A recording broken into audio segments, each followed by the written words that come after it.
Hello students, welcome back. कैसे हैं आप सभी students? We are doing class 9th political science chapter 4 working of institutions. और इस चैप्टर में लास्ट वीडियो में हम लोगों ने कवर किया था कि how does the legislature works. How does the legislature work, हमने ये लास्ट वीडियो में कवर किया था। आज का हमारा टॉपिक रहेगा एग्जीक्यूटिव। सो ये एग्जीक्यूटिव क्या होती है? तो जो रूल रेगुलेशंस, जो rules and laws legislative assembly या यूं कहिए पार्लियामेंट के द्वारा जो रूल्स और लॉ बनाए जाते हैं, अब जरूरत है उनको इंप्लीमेंट करने की। तो एग्जीक्यूटिव जो है वो ये इंश्योर करती है कि जो रूल रेगुलेशंस या जो लॉ सरकार ने बनाए हैं वो इंप्लीमेंट हो, लागू हो। तो इन सारे कामों को एग्जीक्यूट करने का जो काम है वो कौन करता है? एग्जीक्यूटिव करती है। So this is the second important organ और second important institution of our government. So friends, आइए शुरू करते हैं आज की अपनी इस वीडियो में और देखते हैं कि what are the functions which are done by the executive. 1 minute. Let me clean this properly. Okay. Executive के अंदर कौन कौन आते हैं? पहले हमें यह समझना होगा कि एग्जीक्यूटिव जो है, कौन लोग हैं जो एग्जीक्यूटिव के अंदर काम करते हैं। तो एग्जीक्यूटिव जो, अगर हम सेंट्रल यूनियन एग्जीक्यूटिव की बात करें, यानी हम देश की बात कर रहे हैं, पूरे राष्ट्र की बात कर रहे हैं, भारत की बात कर रहे हैं, तो भारत में नेशनल लेवल की अगर बात करें तो नेशनल लेवल या यूनियन लेवल की जो एग्जीक्यूटिव है वो शुरू होती है, सबसे टॉप जो हेड होता है गवर्नमेंट का वो होता है president. President is the head of the government, he is the head of the state. हम इसको बोल देंगे हेड ऑफ द स्टेट है। ये हेड ऑफ द गवर्नमेंट तो खैर प्राइम मिनिस्टर होगा। तो प्रेसिडेंट जो होता है वो हेड ऑफ द स्टेट होता है, यानी हमारे देश का जो हेड है, जो सबसे सीनियर मोस्ट जो पॉलिटिकल इंस्टीट्यूशन है वो होता है प्रेसिडेंट। प्रेसिडेंट के बाद वाइस प्रेसिडेंट और वाइस प्रेसिडेंट के बाद प्राइम मिनिस्टर। प्राइम मिनिस्टर जो होता है, अब वो नेक्स्ट पार्ट है एग्जीक्यूटिव का। तो प्रेसिडेंट के बाद प्राइम मिनिस्टर, और प्राइम मिनिस्टर के नीचे फिर बहुत सारी मेंबर्स होते हैं जो कैबिनेट मिनिस्टर्स होते हैं, मिनिस्टर ऑफ स्टेट्स होते हैं, जिनको हम बोलेंगे council of ministers. Council of ministers. तो देखिए, जो रूल या लॉ या कोई भी एक्ट लेजिस्लेचर ने पास किया है, अब उसको इंप्लीमेंट कराने का काम ये जो बॉडी है, ये लोग जो हैं, ये इसको इंश्योर करेंगे कि ये जो रूल रेगुलेशंस हैं वो अच्छे से इंप्लीमेंट हों। देखिए, वैसे हेड ऑफ द स्टेट तो प्रेसिडेंट होता है, बट प्रेसिडेंट जो होता है वो नॉमिनल हेड होता है। नॉमिनल हेड का मतलब ये एक सेरेमोनियल जो है पोजीशन है, यानी कि प्रेसिडेंट वैसे तो पूरा हेड है, पूरे देश का जो है प्रधान यही है, लेकिन ये अपनी पावर्स का जो यूज है वो प्राइम मिनिस्टर और काउंसिल ऑफ मिनिस्टर्स की एडवाइस पे करता है, इसलिए ये सिर्फ नाम मात्र का हेड है। वैसे तो सरकार के जितने भी काम होते हैं, कोई एक्सटर्नल अफेयर है या देश हित में कोई काम है या कोई ट्रीटी है, कोई भी डिफेंस रिलेटेड कोई डिसीजन है, क्योंकि तीनों ही डिफेंस फोर्सेस का जो हेड होता है वो भी प्रेसिडेंट ही होता है। तो वो सारे काम, जो भी हम काम करते हैं, कोई ट्रीटी करते हैं, इंटरनेशनल कोई एग्रीमेंट होता है, वो प्रेसिडेंट के नाम पर ही होता है। लेकिन प्रेसिडेंट जो होता है वो नॉमिनल हेड होता है। रियल हेड जो होता है, जो गवर्नमेंट को रन करता है, पॉलिसी मेकिंग करता है, वो होता है प्राइम मिनिस्टर। तो प्राइम मिनिस्टर होता है रियल हेड। ये जो है रियल हेड होता है, इसको हम कहते हैं हेड ऑफ द गवर्नमेंट। तो देखिए, दो मैंने चीजें लिखी हैं यहां पे। प्रेसिडेंट के सामने मैंने लिखा हेड ऑफ द स्टेट, और यह है नॉमिनल हेड, सेरेमोनियल हेड है। जबकि रियल हेड किसको लिखा है? प्राइम मिनिस्टर, जिसको हम कहेंगे हेड ऑफ द गवर्नमेंट। जो मेजोरिटी से पार्टी जीत की जाती है, या कोएलिशन गवर्नमेंट के अंदर जिस व्यक्ति को गवर्नमेंट का हेड चुना जाता है उसे president as a prime minister appoint करता है। तो प्राइम मिनिस्टर की अपॉइंटमेंट कौन करता है? प्रेसिडेंट करता है। लेकिन प्रेसिडेंट किसको as a prime minister appoint करता है? जो रूलिंग पार्टी है, जो मेजोरिटी से जीतकर जो पार्टी आई है सत्ता में, उसके जो चुने हुए लीडर को प्राइम मिनिस्टर अपॉइंट किया जाता है। अगर कई, लेकिन ऐसा भी हो सकता है अगर मान लो किसी पार्टी ने मेजोरिटी से वोट्स नहीं मिली, सीट्स नहीं मिली, और कोई एक पार्टी थोड़ी ज्यादा सीट से आगे चल रही है, तो प्रेसिडेंट क्या होता है, वो अपनी पावर का यूज करके किसी भी व्यक्ति को एक समय निर्धारित कर देगा, 15 दिन 1 महीने का, और किसी भी पार्टी के हेड को अपॉइंट कर सकता है, मतलब मौका दे सकता है, अपॉर्चुनिटी दे सकता है कि वो अपना मेजोरिटी गेन करे 15 दिन में 1 महीने में, और फिर वो उसको प्राइम मिनिस्टर जो है अपॉइंट कर सकता है इस तरीके से। तो प्राइम मिनिस्टर का अपॉइंटमेंट कौन करता है? प्रेसिडेंट। अब देखिए एग्जीक्यूटिव के अंदर, यानी कि जो लोग इंप्लीमेंटेशन करेंगे लॉ को, उसके अंदर सबसे ऊपर प्रेसिडेंट है, प्राइम मिनिस्टर, फिर काउंसिल ऑफ मिनिस्टर्स हैं। ये सारे लोग जो हैं, क्या ये हमेशा के लिए रहेंगे पावर में? नहीं। 5 साल के बाद इलेक्शन होंगे और 5 साल के बाद सरकार बदल सकती है, तो प्राइम मिनिस्टर भी बदल जाएगा, काउंसिल ऑफ मिनिस्टर्स भी बदल जाएंगे। तो फिर अब जो रूल रेगुलेशन उनको कौन देखेगा? तो नेक्स्ट जो गवर्नमेंट आएगी। तो देखिए यहां पर क्या है, ये जो एग्जीक्यूटिव है जो कि इंप्लीमेंटेशन करती है या एग्जीक्यूट करती है रूल्स को, लॉज को, ये टेम्पररी है, प्लस ये पॉलिटिकल है, इसको हम कहते हैं पॉलिटिकल। ये सारे कौन लोग हैं? ये सब पॉलिटिकल पार्टी से रिलेटेड लोग हैं, किसी न किसी पॉलिटिकल पार्टी से बिलोंग करते हैं और इलेक्शन कंटेस्ट करके गवर्नमेंट में आए हैं 5 साल के लिए। तो इस तरह की जो ये एग्जीक्यूटिव का पार्ट है, ये लोग, इनको हम कह सकते हैं दे आर पॉलिटिकल एग्जीक्यूटिव। अब चूंकि ये 5 साल के लिए परमानेंट नहीं है, तो हम इनको कह सकते हैं टेम्पररी एग्जीक्यूटिव। Temporary executive. तो देखिए हमने क्या पढ़ा? हम पढ़ रहे हैं एग्जीक्यूटिव। एग्जीक्यूटिव में अभी तक जो हमने ये पढ़ा, इसमें हमने पढ़ लिया है सिर्फ टेम्पररी एग्जीक्यूटिव के बारे में, पॉलिटिकल एग्जीक्यूटिव भी इनको बोलते हैं। अब एक और भी एग्जीक्यूटिव का पार्ट होता है जो कि रूल्स रेगुलेशंस को इंप्लीमेंट करने में सरकार की हेल्प करता है। वो कौन होते हैं? तो वो होता है परमानेंट एग्जीक्यूटिव। ये परमानेंट एग्जीक्यूटिव कौन है भाई? एग्जीक्यूटिव को हम 2 पार्ट में डिवाइड कर सकते हैं। एक पार्ट तो हम पढ़ चुके हैं, जिसमें फाइनली हमने क्या पता लगाया, इसको हम बोलते हैं पॉलिटिकल एग्जीक्यूटिव। तो एक तो हो गया पॉलिटिकल एग्जीक्यूटिव। दूसरी एग्जीक्यूटिव जो पार्ट है वो है परमानेंट वाले एग्जीक्यूटिव, जो कि पढ़ाई लिखाई करके, एग्जाम्स क्रैक करके सरकारी नौकरियों पर जाते हैं, एडमिनिस्ट्रेशन को संभालते हैं। ये कौन लोग हैं? जो यूपीएससी वगैरह का एग्जाम क्रैक करके जो आईपीएस, आईआरएस, आईएएस ऑफिसर्स जो होते हैं, ये सब लोग आते हैं परमानेंट एग्जीक्यूटिव में। इनको परमानेंट इसलिए बोलते हैं क्योंकि ये हर 5 साल में चेंज नहीं होते।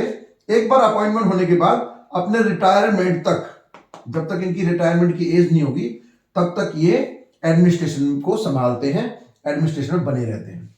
तो फ्रेंड्स, एग्जीक्यूटिव के अंदर 2 तरह के ग्रुप्स होते हैं, संगठन होते हैं। एक होता है नेताओं का, जो कि लोगों द्वारा चुने जाते हैं और फिर वो रूल्स रेगुलेशन बनाते हैं, उसके बाद फिर इंप्लीमेंटेशन करने में हेल्प करते हैं। दूसरा जो पार्ट है वो है परमानेंट एग्जीक्यूटिव, जो इन टेम्पररी या पॉलिटिकल एग्जीक्यूटिव्स की हेल्प करते हैं प्रशासन को चलाने में, एडमिनिस्ट्रेशन को चलाने में, या यूं कहिए रूल रेगुलेशंस को इंप्लीमेंट करने में। एग्जांपल, लेजिस्लेचर ने कानून बना दिया कि सब लोगों को बाइक चलाते समय हेलमेट पहनना है। ये रूल बन गया, सबने हेलमेट पहनना है। अब इस रूल को इंप्लीमेंट करना है, तो president, prime minister, council of ministers, ये सारे पॉलिटिकल एग्जीक्यूटिव जो हैं, ये इस चीज को इंश्योर करेंगे कि ये रूल इंप्लीमेंट हो। तो उसके लिए क्या करेंगे, ये एक ऑफिस मेमोरेंडम जो है भेजेंगे डिफरेंट डिपार्टमेंट्स को। तो इसी तरह वो पुलिस डिपार्टमेंट को भी एक मेमोरेंडम भेजेंगे। तो ये मेमोरेंडम पहुंचेगा परमानेंट एग्जीक्यूटिव के पास, यानी आईएएस आईपीएस जो डिफरेंट एरिया में कलेक्टर्स वगैरह हैं, एसपी वगैरह हैं, तो जो डीएम वगैरह हैं, उनके पास वो सर्कुलर पहुंचेगा और उनको संज्ञान में आ जाएगा, उनको पता चल जाएगा कि सरकार ने एक नया कानून बना दिया है जिसको अब हमने इंप्लीमेंट करना है। तो अब ये पॉलिटिकल एग्जीक्यूटिव यहां पर जब मेमोरेंडम भेज देगा तो अब ये लोग क्या करेंगे, ड्यूटी पर लोगों को तैनात कर देंगे। आप जा रहे हैं बाइक लेकर के, रास्ते में पुलिस वाले आपको रोक लेंगे, बोलेंगे हाँ जी आपने हेलमेट नहीं पहन रखा। सरकार का कानून है, अगर आपने हेलमेट नहीं पहन रखा 500 रुपए का चालान, या तो 500 का चालान भर दो, नहीं तो आपकी गाड़ी को अंदर बंद कर दिया जाएगा, नहीं तो फिर कोर्ट में केस चला जाएगा और फिर हो सकता है कि आपको भी जेल बंद कर दिया जाए या कोई पेनल्टी या कोई चालान देना पड़े। तो इस तरीके से कानूनों को इंप्लीमेंट करने का काम दो तरह की संस्थाएं करती हैं या दो तरह के ग्रुप ऑफ पीपल या ऑर्गेनाइजेशन करती हैं। एक तो पॉलिटिकल लोग हैं। अच्छा, एक चीज और ध्यान रखना, जब हमने लेजिस्लेचर पढ़ी थी, लेजिस्लेटिव असेंबली या पार्लियामेंट के बारे में पढ़ा था, उस समय भी हमने क्या देखा था कि जो रूल रेगुलेशन है, पहले बिल बनाया जाता है, फिर उसको मेजोरिटी से पास करना पड़ता है लोकसभा राज्यसभा में, उसके बाद प्रेसिडेंट के सिग्नेचर होता है, फिर वो लॉ बनता है। तो वहां पर कौन लोग थे, यही लोग तो इन्वॉल्व थे, prime minister, council of ministers, यही सब लोग तो थे वहां पे जो कि रूल रेगुलेशन को बना रहे थे। तो देखिए इसका मतलब ये है कि जो लोग कानून बना रहे थे वही लोग अब एग्जीक्यूटिव का काम भी कर रहे हैं। तो पॉलिटिकल जो एग्जीक्यूटिव होती है वो जब कानून बना रहे होती है उस समय पर वो लेजिस्लेचर का पार्ट होते हैं, और जिस समय वो एग्जीक्यूट कर रहे होते हैं या इंप्लीमेंट कर रहे होते हैं तो वही लोग एग्जीक्यूटिव का पार्ट होते हैं। वही प्राइम मिनिस्टर है, वही काउंसिल मेंबर ऑफ पार्लियामेंट्स है, वही प्रेसिडेंट है। अब यही लोग उस चीज को इंश्योर करेंगे कि ये कानून जो बनाए गए हैं वो हमारे देश में इंप्लीमेंट हो, और किसकी मदद से, दूसरे वाली एग्जीक्यूटिव की हेल्प से, परमानेंट एग्जीक्यूटिव की हेल्प से, जिसमें ये सब लोग आईएएस आईपीएस वगैरह जो अधिकारी होते हैं, प्रशासनिक अधिकारी, उनकी मदद से। तो एग्जीक्यूटिव के दो पार्ट हमने पढ़ लिए हैं। अब इसमें एक चीज थोड़ा सा मैं यहां पे क्लियर कर देना चाहता हूं, क्योंकि आपके दिमाग में ये चीज जरूर होगी कि ये काउंसिल ऑफ मिनिस्टर्स क्यों, कौन होते हैं, कौन है जो काउंसिल ऑफ मिनिस्टर्स होते हैं। तो जरा मैं इसके ऊपर रब कर देता हूं और एक बार समझ लेते हैं कि काउंसिल ऑफ मिनिस्टर में कौन लोग आते हैं। जो हमारी टेम्पररी एग्जीक्यूटिव है उसके अंदर प्रेसिडेंट, प्राइम मिनिस्टर और काउंसिल ऑफ मिनिस्टर्स आते हैं। तो ये काउंसिल ऑफ मिनिस्टर जो है इसमें कौन लोग आते हैं, तो देखिए मैंने आपको बताया कि जो प्रेसिडेंट होता है वो किसको अपॉइंट करता है, वो अपॉइंट करता है प्राइम मिनिस्टर को, प्राइम मिनिस्टर को अपॉइंट करता है। और ये जो प्राइम मिनिस्टर है ये रूलिंग जो पार्टी है उसका हेड है, रूलिंग पार्टी का हेड है, यानी कि जनता ने इसको चुना है, इस व्यक्ति को जनता ने चुना और इसकी पार्टी को सरकार बनाने का मौका दिया। तो चूंकि हमारे देश के अंदर डेमोक्रेसी है, हमारे देश के अंदर क्या है, डेमोक्रेसी है, और हमारा प्राइम मिनिस्टर जो है वो डायरेक्ट इलेक्शन से चुन के आया है, डायरेक्ट इलेक्शन से चुन के आया है। इसलिए प्रेसिडेंट जो है प्रेसिडेंट जो है प्राइम मिनिस्टर को सारी पावर्स प्रोवाइड करता है, और जो भी काम करेगा, जो भी डिसीजन लेगा, किसी का अपॉइंटमेंट करना है, जैसे प्रेसिडेंट का काम क्या है, वो सीजीआई को अपॉइंट करता है, चीफ जस्टिस ऑफ इंडिया को, बाकी हाई कोर्ट्स और सुप्रीम कोर्ट के जजेस को अपॉइंटमेंट करता है। इसके अलावा प्रेसिडेंट ही है जो काउंसिल ऑफ मिनिस्टर्स, अब हम पढ़ेंगे काउंसिल ऑफ मिनिस्टर क्या होता है, काउंसिल ऑफ मिनिस्टर्स को भी कौन अपॉइंट करता है, प्रेसिडेंट ही करता है। प्राइम मिनिस्टर को भी कौन अपॉइंट करता है, प्रेसिडेंट ही करता है। लेकिन प्राइम मिनिस्टर को अपॉइंट किस बेस पे करता है, जो रूलिंग पार्टी है या मेजोरिटी से जो पार्टी जीत के आई है उसके हेड को, ठीक है। उसके बाद जो भी अपॉइंटमेंट होता है वो प्रेसिडेंट किसकी सहायता से एडवाइस पे करता है, प्राइम मिनिस्टर की एडवाइस पे करता है, ठीक है। अब प्राइम मिनिस्टर को अपने कामों को करने के लिए, क्योंकि देश बहुत बड़ा है, यहां अलग अलग तरह के काम देखने पड़ते हैं भाई, लोगों के लिए डिफेंस, देखो देश का डिफेंस भी देखना है, तो डिफेंस की को भी लुक आफ्टर करना है, देश की सुरक्षा बहुत जरूरी है। ठीक है, फिर इंडस्ट्री सेक्टर को भी देखना है, इंडस्ट्री का भी डेवलप होना चाहिए। ठीक है, फिर फॉरेस्ट को भी देखना पड़ेगा, भाई नेचर का भी प्रोटेक्शन बहुत जरूरी है। ठीक है, उसके बाद आईटी सेक्टर को भी देखना है, टेक्निकल डेवलपमेंट भी करना है। उसके बाद लोगों की एजुकेशन को भी देखना है। ठीक है, एजुकेशन को भी देख लेंगे। उसके बाद लोगों की हेल्थ को भी देखना है, भाई सबके लिए हॉस्पिटल होना चाहिए। तो मैंने कुछ चीजें, इसके बाद कुछ बहुत सारे देश हैं दुनिया में, 195-96 से ज्यादा देश है पूरी दुनिया में। तो वहां पर एम्बेसडर्स को भेजना, राजदूत को भेजना दूसरे देशों में, उनसे भी व्यापारिक संबंध बनाने हैं, डिप्लोमेटिक बातें करनी है। तो फॉरेन मिनिस्टर भी होना चाहिए जो फॉरेन अफेयर्स को देखेगा। तो फॉरेन अफेयर्स को भी देखना जरूरी है, फाइनेंस को भी देखना जरूरी है, भाई बजट बनाना है और बजट की टेंशन लेनी है, रिवेन्यू सिस्टम को, मैकेनिज्म को कंट्रोल करना है। तो कितने सारे, ये तो मैंने बहुत थोड़े लिखे हैं, हजारों काम होते हैं सरकार को। तो क्या वो सारे हजारों काम अकेला प्राइम मिनिस्टर कर सकता है? नहीं कर सकता। तो देखिए, जो पार्टी मेजोरिटी में जीत के आती है उसके पास 272 मेंबर ऑफ पार्लियामेंट की मेजोरिटी है, यानी उसके पास टोटल कितने एमपी हैं? 272 एमपी हैं। इनमें से लगभग जो मेन 70 एमपी हैं, मेन कौन से? देखिए, इंटरनल वोटिंग होती है, जो पार्टी रूलिंग पार्टी है वो इंटरनल अपना क्या करती है, वोटिंग करती है, और उसमें से जो ज्यादा मेजोरिटी वोट्स लेकर के जो टॉप लेवल के जो लीडर्स होते हैं उनको चुन लिया जाता है, और उन 70 लोगों को चुन लिया जाता है। उन 70 लोगों में से फिर डिवीजन किया जाता है।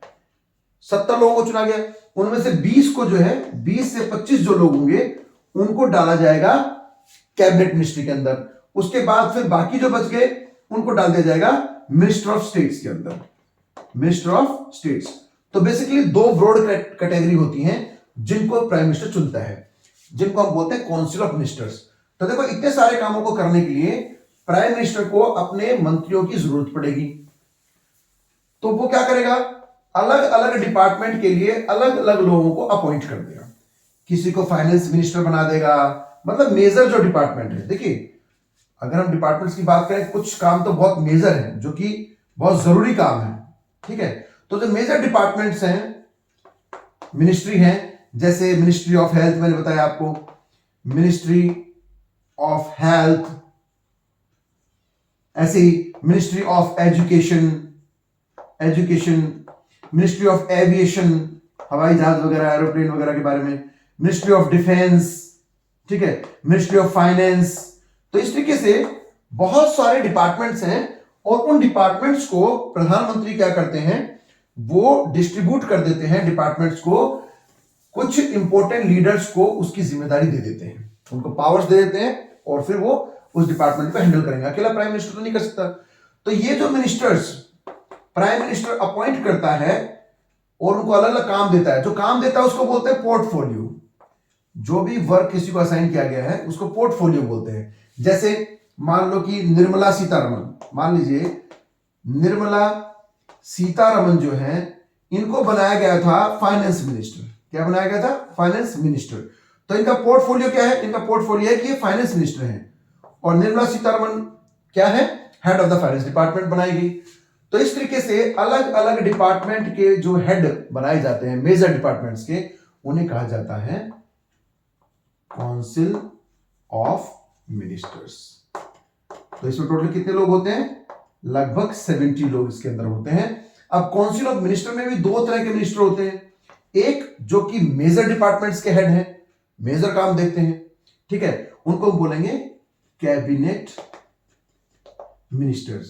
ये ऐसे मुख्य लोग होते हैं किसी भी पार्टी के, किसी भी सरकार के, जो हमेशा प्राइम मिनिस्टर के को एडवाइज करते हैं, और इनकी हर मीटिंग में ये लोग शामिल होते हैं। लेकिन दूसरे जो मिनिस्टर्स हैं जो इनको असिस्ट करेंगे, या इनसे भी थोड़े से कम जो माइनर डिपार्टमेंट्स होते हैं उनको लुक आफ्टर करते हैं, या वो इन कैबिनेट मिनिस्टर्स को असिस्ट करते हैं, उनको बोलते हैं मिनिस्टर ऑफ स्टेट्स। क्या बोलेंगे? Minister of states. तो इस तरीके से हम काउंसिल ऑफ मिनिस्टर को दो भागों में बांट सकते हैं मोटे तौर पे। कैबिनेट मिनिस्टर, जिनकी संख्या लगभग 20 से 25 के करीब होती है, और बाकी जो बच गए वो हो जाएंगे फिर मिनिस्टर ऑफ स्टेट्स। अब मिनिस्टर ऑफ स्टेट्स भी दो प्रकार के होते हैं। एक तो मिनिस्टर ऑफ स्टेट्स होते हैं जो कैबिनेट मिनिस्टर्स के असिस्टेंस में काम करते हैं, मतलब इनको असिस्ट करते हैं काम में। एक और होता है मिनिस्टर ऑफ स्टेट, जिसके पास होता है इंडिपेंडेंट चार्ज, उसको बोलते हैं मिनिस्टर ऑफ स्टेट इंडिपेंडेंट। ये बिल्कुल ही बहुत ही कम इंपॉर्टेंस वाले डिपार्टमेंट जो होते हैं उनको ये लोग फिर हैंडल करते हैं।